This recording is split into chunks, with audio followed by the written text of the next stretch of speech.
Hello guys, so today I'm in Amichi, a community in Nnewi South local government area of Anambra State. And I ran into some roads, some rural roads that are being constructed here by the governor of Anambra State, Professor Charles Chukwuma Soludo. And believe me, these communities are opening up fast. This community, this neighborhood is opening up very fast. And within the shortest time, development will catch up with these places from Nnewi, that is just a stone throw from here.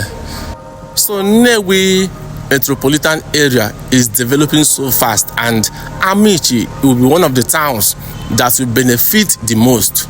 So many investments are going towards this Amichi axis.